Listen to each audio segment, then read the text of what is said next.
Hi, Democrats. Today is Monday, August 22nd, and it's time for the Chair's Daily Life. Happy Monday. All righty. We are one day away from in-person voting on tomorrow, Tuesday, August 23rd. And on the Democrat side, we have our runoff for U.S. Senate. We have a runoff for U.S. Senate. Our candidates are Jason Bollinger and Madison Horn. So you have 12 hours, 24 hours to do your research. Do your research, figure out which one you're going to vote for. It's important. We have to replace James Langford. We have to pick who our candidate is. And I'm going to say this.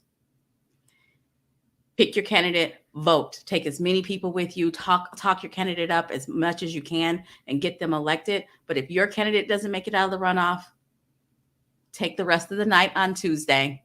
Get yourself together, and then on Wednesday, wake up and get behind the other candidate. We have work to do. Right now, we are 78 days from the election in November. We have a lot of work to do between now and then, and we have to make all of it count. It all has to count. So we are 78 days away. I have spent the last week going to a lot of candidate events, a lot of fundraiser events, and that's the kind of thing that we need to do. We need to go. We need to be where the candidates are, hear what they're talking about, make our picks, and then go out and inform everyone we know about candidates that we've elected and the candidates that we've chosen and why we've chosen them. We've got to bring folks on.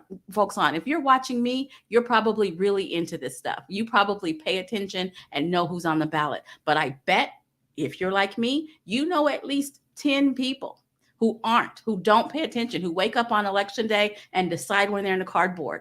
Those are the people that we need to talk to. Those are the people that we need to make sure they know what's at stake. And we have a lot at stake.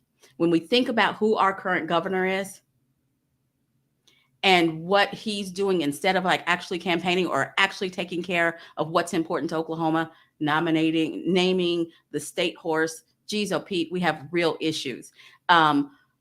Pretending like education unions have been mandatory until the stroke of his pen. On Friday, he issued an executive order to remind teachers that they did not have to join the union. Well, sir, you may not have been paying attention to politics, but Oklahoma has been a right-to-work state since 2001. So it's been over 20 years where teachers didn't have to sign up for unions. And so he did it for clickbait. He did it so that all the people who are doing searches on education would find him. He did nothing with that executive order except for make me tired. He didn't do anything that helps Oklahomans in that move.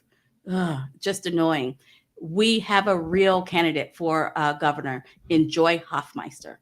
She has served our state as a superintendent of public instruction, and she's pushed back on the extremism on both sides. She's pushed back on the extremism and focused on what is important for Oklahoma students, and that's what we have to focus on.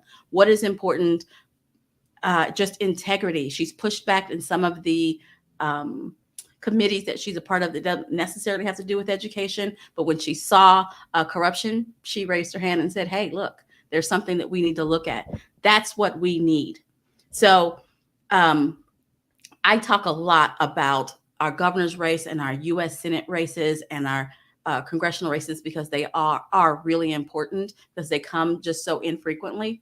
But our local races, the races for our House of Representatives and our state senators are very important as well. And they're particularly important in the climate that we're in right now, where the feds are trying to push everything to states' rights.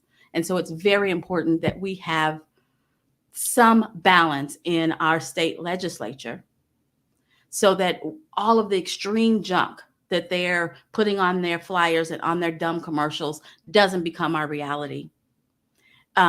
It's dangerous, it's scary, and the only way that we can stop it at this point, it's real easy. Show up and vote. It's free. We all need to show up and vote every time your precinct is open. Every time that there's a ballot with your name on it, you need to show up and vote. You need to educate yourself and 10 other people, and then show up and vote and help them make a plan to show up and vote. It's very, very easy. it's very easy and it's super important. Look who our governor is and what he's focused on. He's focused on how can I get more clicks? What new costume can I wear to get people to see me? Is it a cowboy hat today? Is it a neon vest? That's not what it takes to run this state. He's not answering for the corruption. He's not answering for the scandals. He's not focused on what it takes to run this state. And what we need is someone who's focused on running this state. We need a new governor. We need 2 U.S. senators that will vote for stuff like capping insulin, capping how much seniors have to pay for their meds, looking out for climate control. Because even though it sounds like a buzzword, we do have to worry about the climate if we intend to keep being out here breathing and living. And all of our federal representation voted against these common sense things because they voted for their party, not for the people that they represent. So I'm going to remind you, for governor, we have Joy Hoffmeister running for governor against the current guy. For lieutenant governor, we have Melinda Elizalde Fard. For state treasurer, we have Charles DeCoon. For corporation commission, we have Warigia Bowman. For superintendent of public instruction, there's all that drama going on the other side. We have teacher of the year, Gina Nelson, running for superintendent of public instruction. For labor, we don't have a nickname. We don't have people who are charged with spousal abuse. We have Jack Henderson. We have qualified candidates. For Congress, we have Adam Martin, Naomi Andrews, Jeremiah Ross, Mary Brannon, and Joshua Harris Till. We have qualified candidates that are out there in the community. They're not sitting back only filming commercials. They are out in the community so that you can get to know them. And they're everywhere, folks. They are everywhere. You need to get out there, find out who they are, know who they are, and vote your conscience and take a couple folks with you. Now, that's my normal programming. That's the stuff that I have to talk about. But I also want to ask for you to pray for the Frazier family. They lost their matriarch this weekend. I am personally heartbroken. But I will say that Sally Frazier is one of the first people to be nice to me as I got involved in Oklahoma Democratic Party politics, because it absolutely was her life. And I'm asking, if you're not voting, because I beg every week, vote like Sally. That was her motivating force. That's what got her up every day. That's what motivated her. Vote in the name of Sally Frazier. Please show up and vote. If you haven't already voted by absentee or early in person, please, you have between 7 a.m. and 7 p.m. tomorrow to cast your vote. You can't take your ballot in anymore. It's too late. But you can cast your vote at your precinct. You can't go to the election board anymore. It's too late for that as well.